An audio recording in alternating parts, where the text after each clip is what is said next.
I'll let one of you guys take the floor.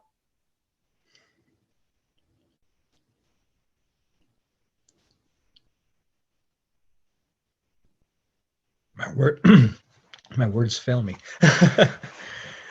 um, it's always this confluence of things I'm reading, things I'm experiencing, things I'm feeling. And what I find interesting is that between the words is there's some sort of a vibration that I think is tuning my being without sounding too cosmic about it. But, just kind of something gets communicated without words. And I noticed it when we met, the last time we met. It's just everything that was kind of happening out there got reflected in the discussion that we were having, amongst us. And I'm finding the same thing today. Just so much between. I mean, even in my personal life, in my work life, even like just teaching my students today writing, and the power of words. And but at the same time, thinking about what you want to communicate with those words. And I'm learning that I've always been such a verbally linguistic person. It's always been, just something that for whatever reason I, kind of got the genetic lottery with that. But now I'm feeling I'm drawing on something beyond that, and I can't really. And it's one of those things that just I can't find the words for, which is but I grok it, I guess. So yeah, that's kind of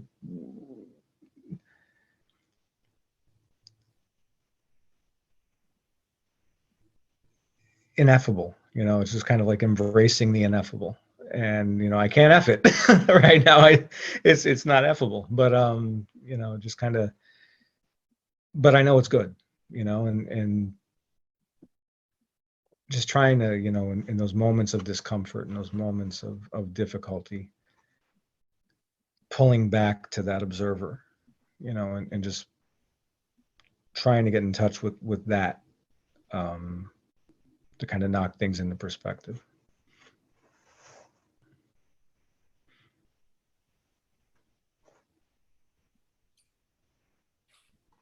Tom, you said a couple things that resonate with me. That genetic lottery, whatever part of the brain it is that verbally and communicatively, I got some good cards when it came to that. Now I missed them on a lot of other things, and boy, I can see it very clearly. So I don't claim any great victory, but it's a blessing and a curse too.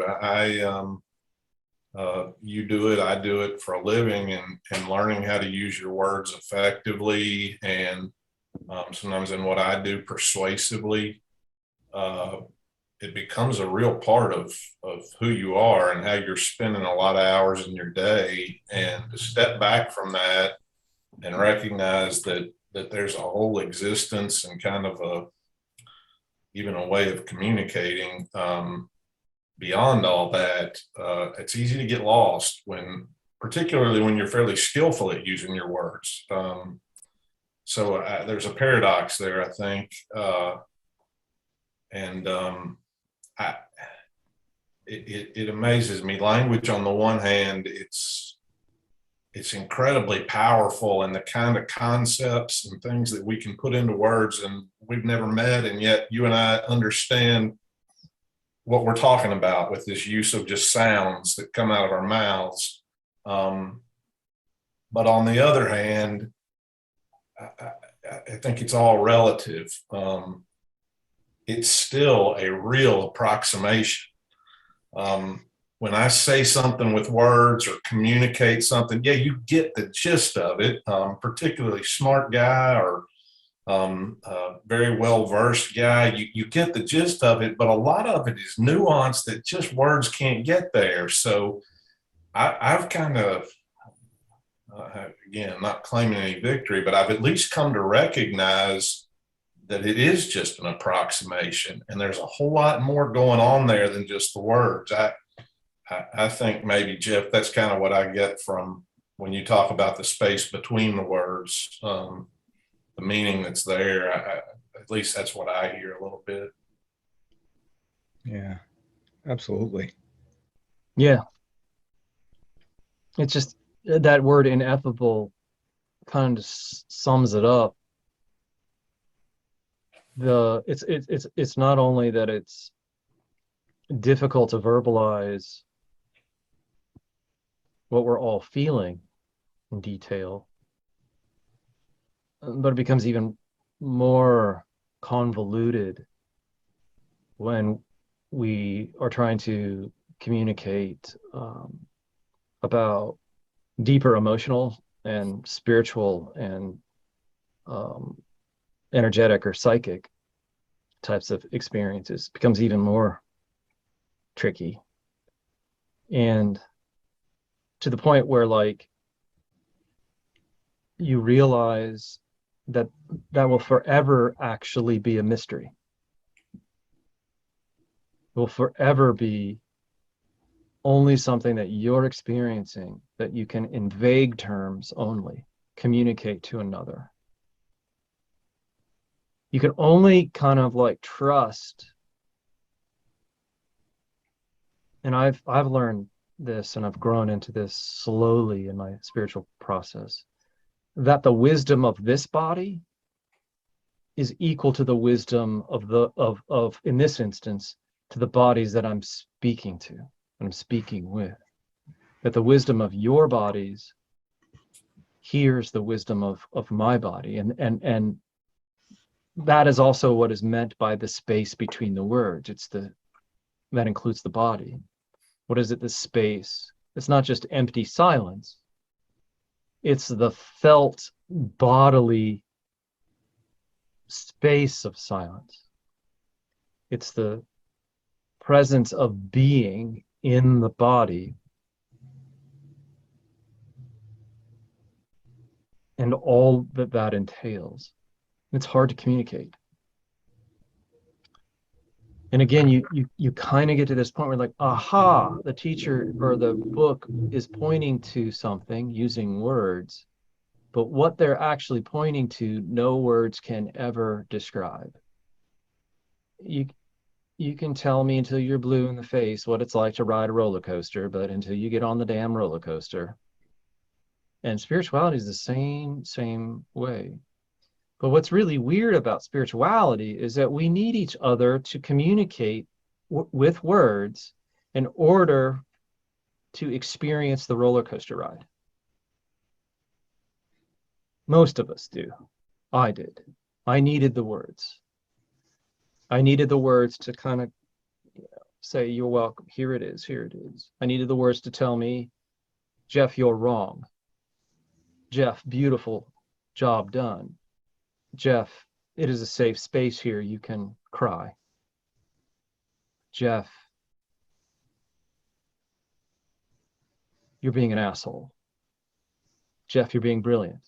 All of those things, it was valuable to hear. So there's nothing wrong with words, and they have their time and their place. But what we're learning here is that we also have a time and a place for this empty, spacious awareness, which, I love that word, ineffable it is. It's almost like I'm learning in the shadows where there are no words. You know, there's this substance, there's this reality that's there that is just as real, if not more so. And Yeah. And just valuing that, where kind of like what David was saying, you know, with kind of the curse of being so adept with language is that, well, if I can't articulate it, if I can't describe it, is it real? And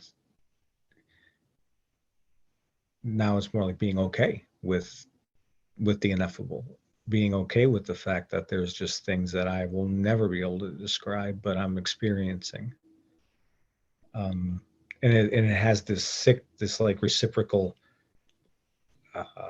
like a snowball effect with it, where the more I accept it, the more it kind of comes along, and then I can accept more and accept more. Yeah.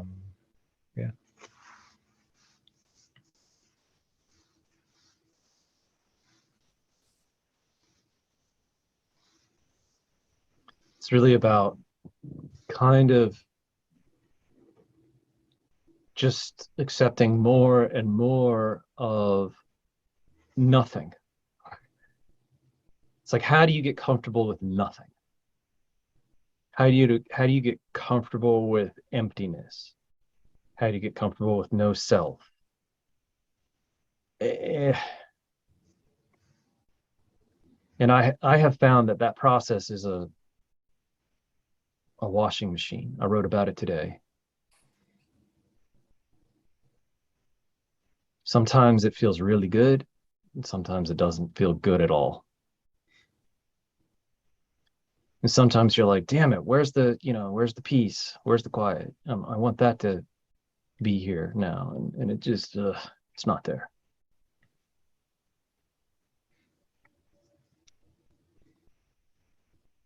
You just chew off these little tiny bites, and that gives you the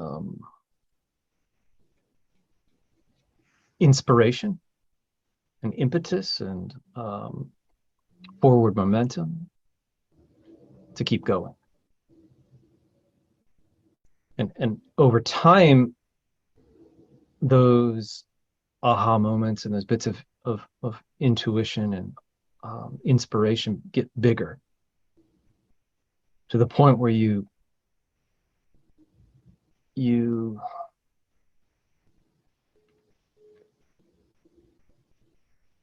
grab this wily dragon by the tail,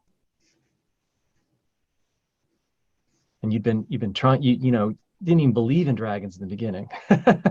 Then you're catching glimpses of it, and then you're like, I want to ride the damn thing. Then you grab it by the tail one day, and then you don't see it for a year, and then it shows up again. So it's this slow process of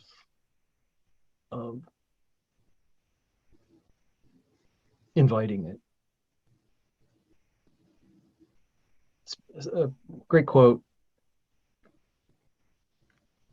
Spiritual awakening is an accident, and there's nothing you can do about it except to be accident prone.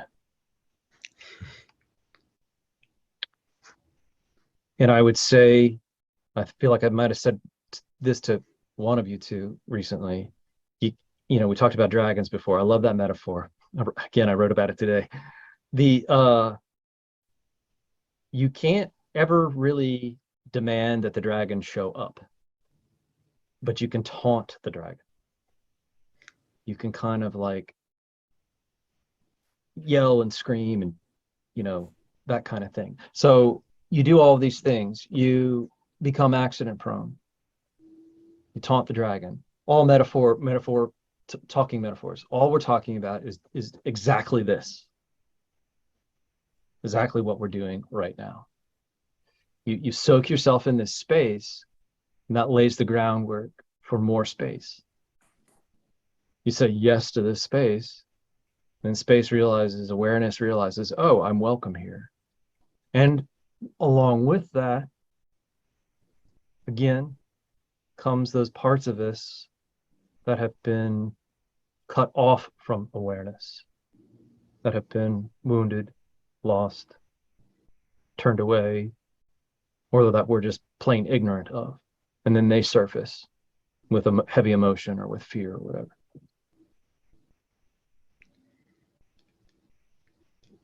You know, and I think that's why I was kind of thinking now, like, why metaphor and poetry and art and music, painting and is so valuable, you know, to me, is because, again, these are other ways of trying to express the ineffable or be in touch with the ineffable. And, you know, and so metaphor and analogy and thought experiment, in a sense, you know, I love those, but also I'm kind of getting to the point where I'm having these slight realizations. It's like my brain wants to solve all the problems, or not even problems, but just wants to solve the puzzles. And having these realizations where, you know what, I don't have to solve that. You know, it's not going anywhere, and I can kind of retreat, or surrender to the fact that I'm not going to solve whatever, you know, Gordian knot is kind of going on in my head. So that's another thing, and I think that's another place where I try to find the space between the words, is just kind of realizing, oh, you know what, I don't have to figure this out. I may never figure this out, and just allowing that. Yeah. It's hard to do. Yeah. It's hard to do.